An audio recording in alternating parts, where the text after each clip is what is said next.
Buongiorno, i titoli. A Messina, nel crollo della palazzina Pistunina, recuperati i corpi dei due fratelli Leoni, ma all'appello mancano ancora 4 persone. Sopralluogo del presidente Schifani, questa mattina il capo regionale della Protezione Civile Cocina dice difficile il recupero e il procuratore D'Amato indaga per disastro colposo. Weekend di lunghe file sulle strade e autostrade siciliane, al casello di San Gregorio di Catania, coda di 4 chilometri, partenze che devono fare i conti con il caro carburante e col caldo. A Palermo, nuovo rincaro della tassa dei rifiuti, il Consiglio Comunale ha approvato l'aumento della Tari che inciderà sulle spese delle famiglie, intanto in città aumentano anche le discariche abusive. Crisi idrica a Siracusa, il problema nelle tubazioni vecchie con tantissime perdite, in difficoltà anche i residenti della zona del Bosco Minniti. A Trapani un appello per recuperare il faro di Punta Libeccio a Marettimo, la struttura da anni in stato di abbandono rischia di crollare. Arisa torna dal vivo domani a Zafferana con un viaggio musicale tra emozioni, ricordi e nuove sfumature artistiche. Calcio, Palermo, dopo l'ok alla riqualificazione dello stadio, è stata formalizzata la candidatura alla FIGC per Euro 2032. Sul mercato ufficiale l'ingaggio di Vavassori. Serie C, il difensore Marco Perrotta, nuovo acquisto del Catania, all'esordio in campionato dei rossazzurri alle 18 di domenica 23 agosto contro l'Inter Under 23. Oggi pomeriggio l'amichevole con il Ravenna.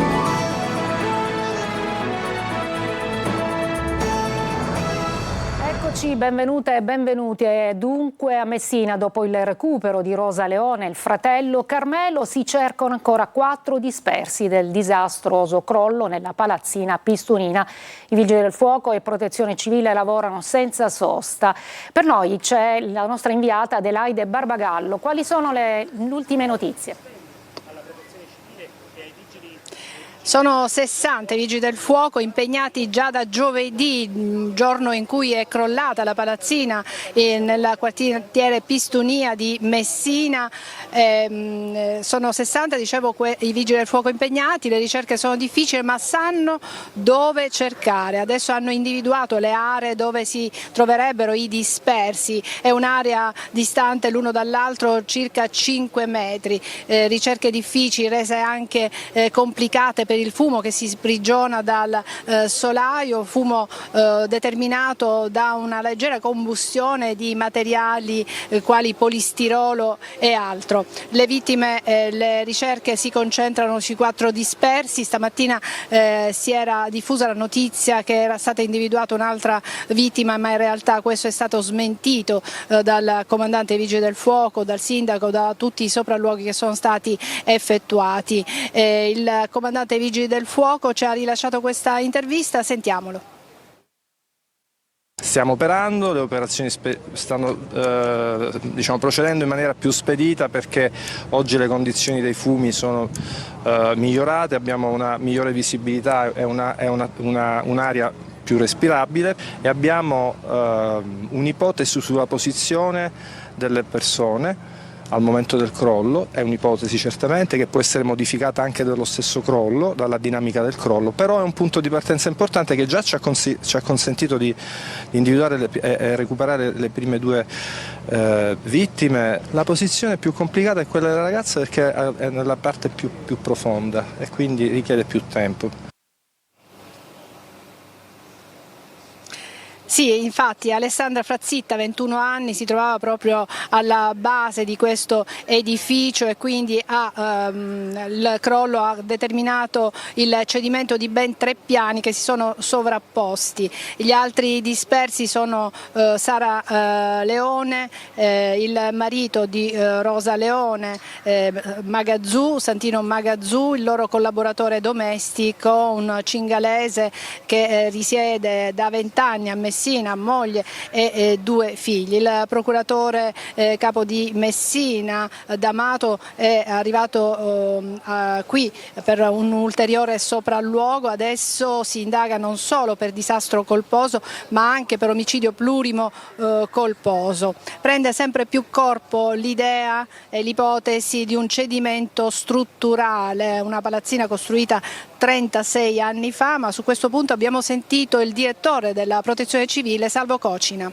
I soccorsi sono piuttosto difficili, ci sono 3 solai, 4 solai che hanno fatto da sandwich e quindi diventa difficile il recupero, in più ci sono i fumi dovuti alla bruciatura del polistirolo.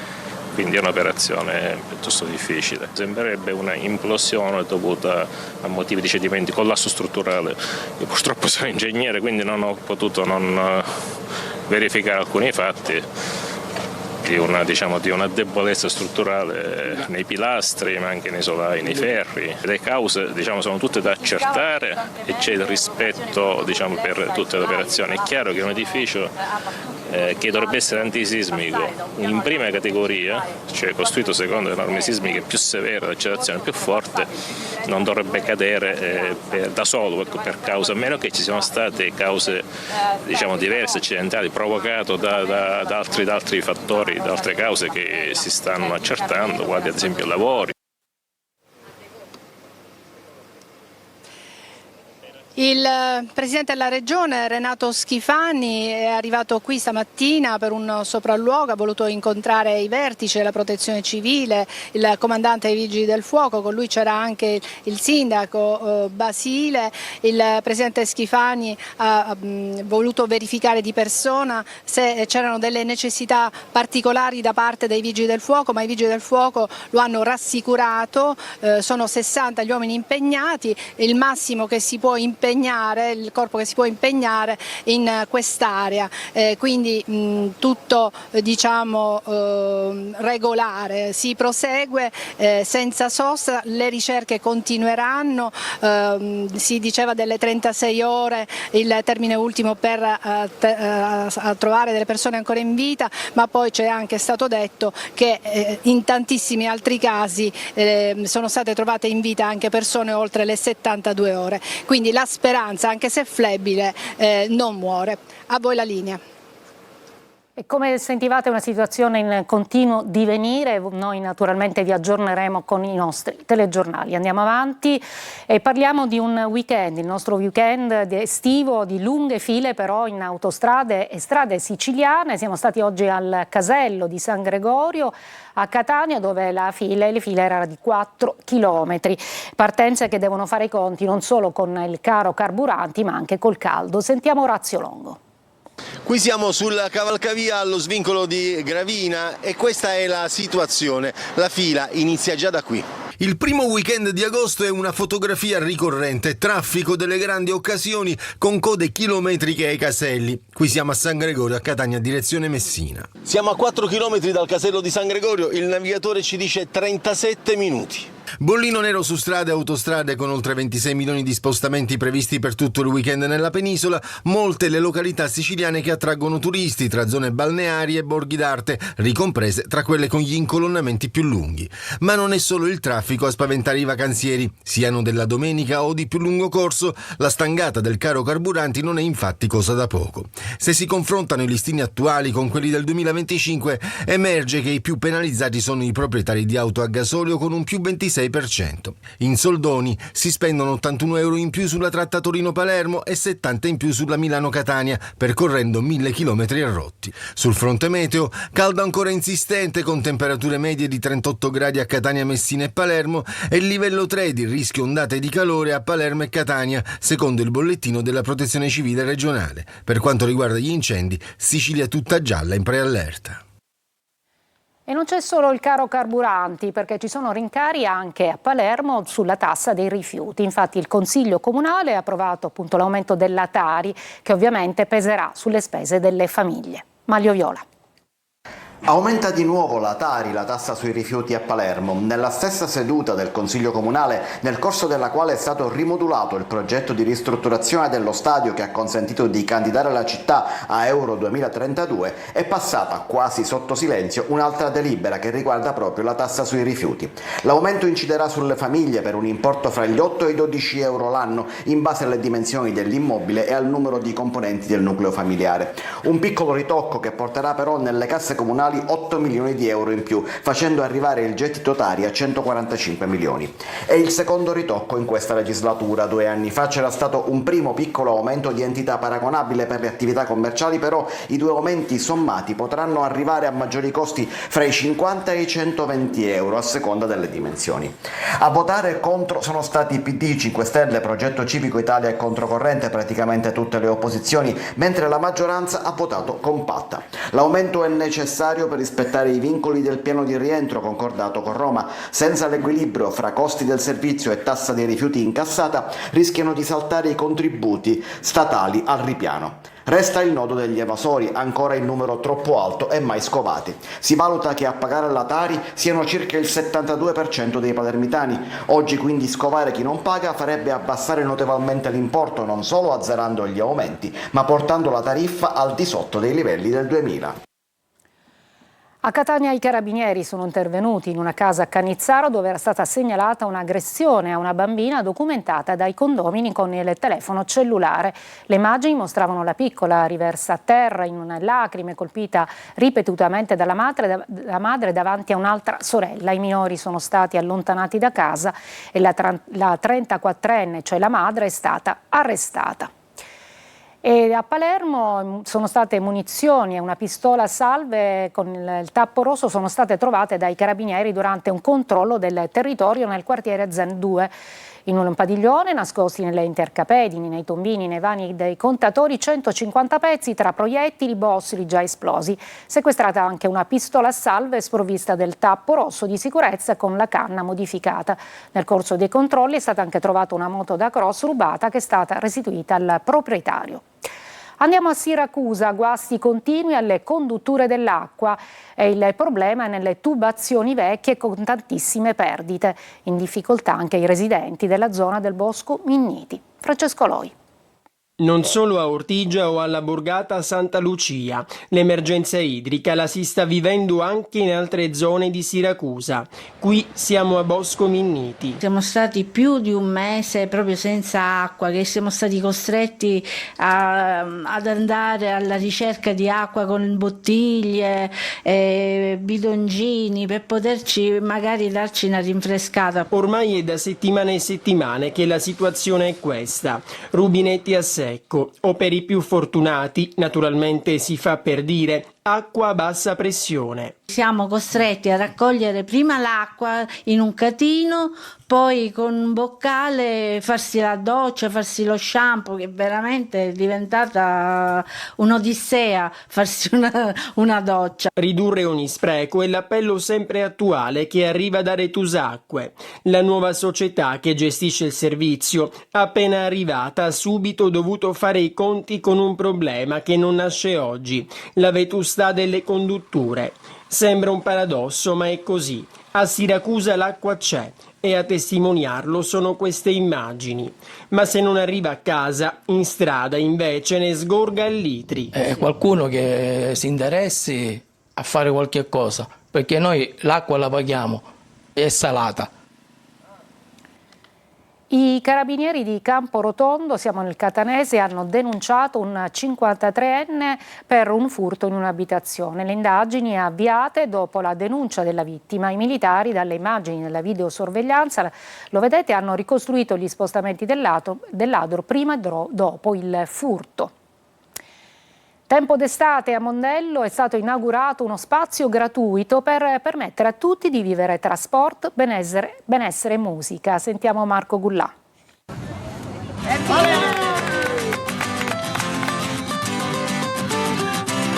Non solo mare, Mondello apre il suo litorale anche ad altre attività. Fino al termine della stagione estiva uno spazio polivalente sarà aperto ai cittadini, turisti, famiglie e atleti, dove il mare diventa il punto di incontro tra sport, cultura, musica e intrattenimento. Uno spazio gratuito che potrà permettere di vivere la borgata marinara a 360 gradi. Mondello Sport Beach, un luogo dove i servizi incontrano la cultura di benessere. Finalmente un posto totalmente gratuito, aperto, dove chiunque può venire a godere dei servizi e soprattutto di un'area attrezzata dove poter far incontrare il benessere del proprio fisico insieme a tantissime attività. Durante tutta la stagione sarà possibile partecipare a numerose attività dedicate al movimento e al benessere, tra cui fitness, yoga, pilates, beach volley, oltre a prendere parte a intrattenimenti musicali e spettacoli pensati per coinvolgere un pubblico di tutte le età. Nasce un nuovo spazio a Mondello Sport Beach, è un nuovo posto che incontra attività fisiche, benessere e intrattenimenti musicali, aperto totalmente a tutti, dalle 8 di mattina fino a tarda sera. Musica, attività e mare, un'estate di grandi numeri per Mondello. Breve pausa, poi andremo a Marettimo per il recupero del faro di Punta Libeccio.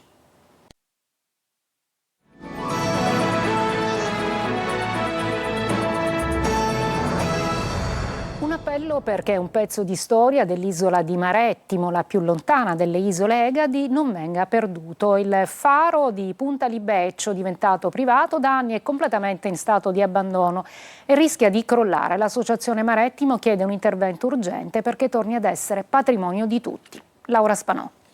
Recuperare e valorizzare il faro di Punta Libeccio a Marettimo, restituendolo alla collettività con una destinazione interamente pubblica, è l'appello lanciato dall'Associazione Culturale, Sportiva, Ricreativa e Turistica Marettimo. Salvare il faro di Punta Libeccio non è soltanto salvare un edificio di pietra, perché di fatto quel faro non è un edificio, quel faro è identità, patrimonio culturale, è la storia importante di tutti i guardiani del faro che hanno accompagnato la storia di quest'isola. Un appello raccolto dal sindaco Giuseppe Pagotto anche nella veste di presidente dell'area marina protetta, che ha chiesto un intervento urgente agli organi preposti per il ripristino e la valorizzazione della storica struttura.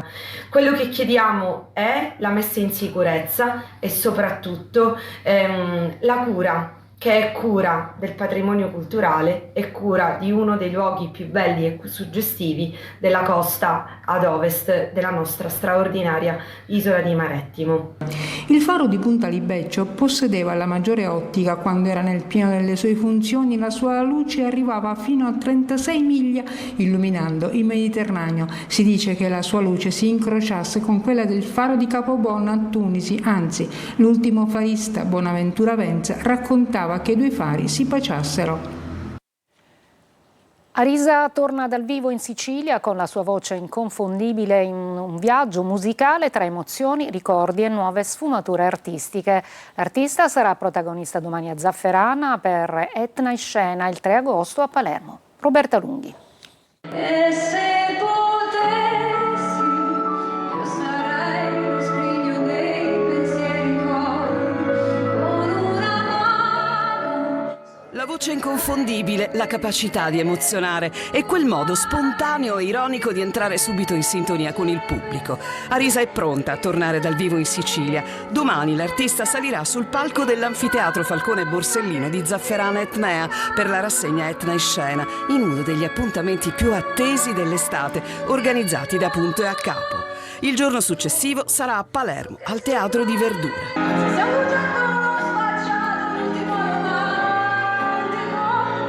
Un viaggio autobiografico che attraversa l'identità femminile, il dolore e la ricerca di sé, costruito come un racconto musicale capace di accompagnare il pubblico tra le diverse sfumature dell'identità artistica e personale di Arisa.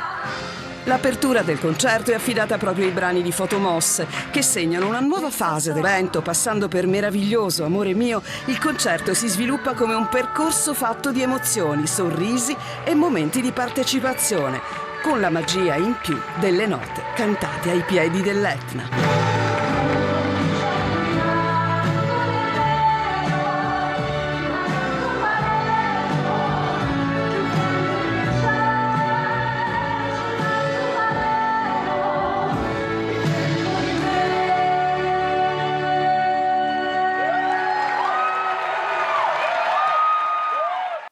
Breve pausa allo sport, calciomercato, nuovi arrivi per Catania e Palermo.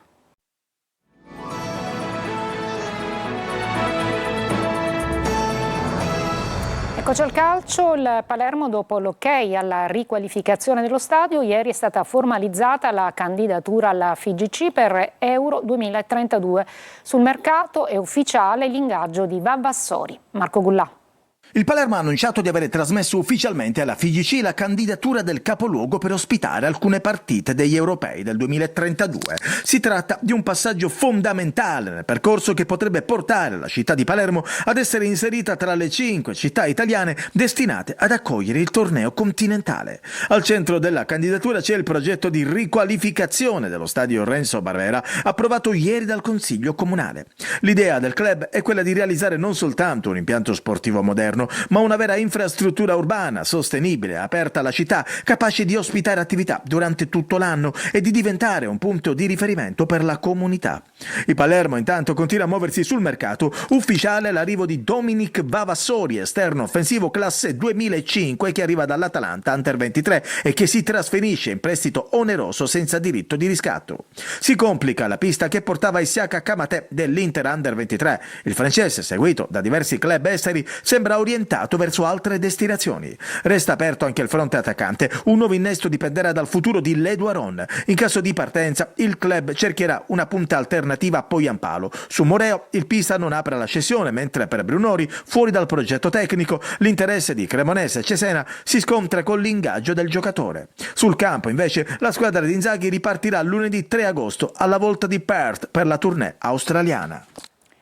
Il difensore Marco Perrotta è un nuovo acquisto del Catania all'esordio in campionato domenica 23 agosto contro l'Inter Under 23. Oggi pomeriggio l'amichevole con il Ravenna. Sergio Colosi.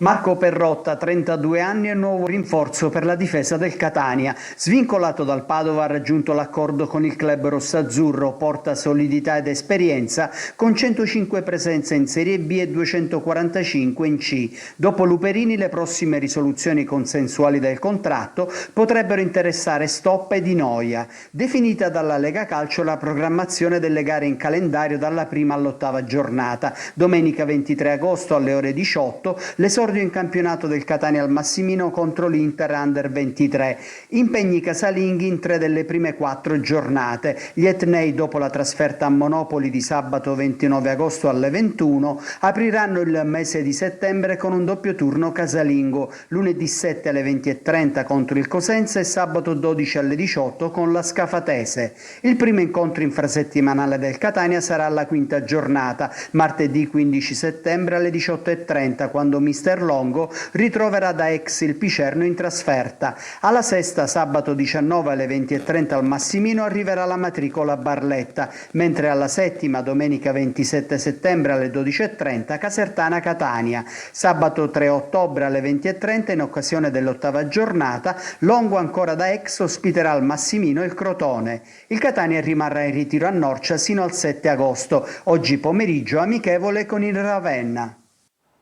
È tutto, la prossima edizione alle 19. Grazie per l'attenzione e buon fine settimana.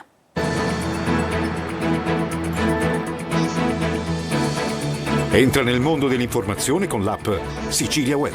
Resta sempre aggiornato con le news e le live in diretta.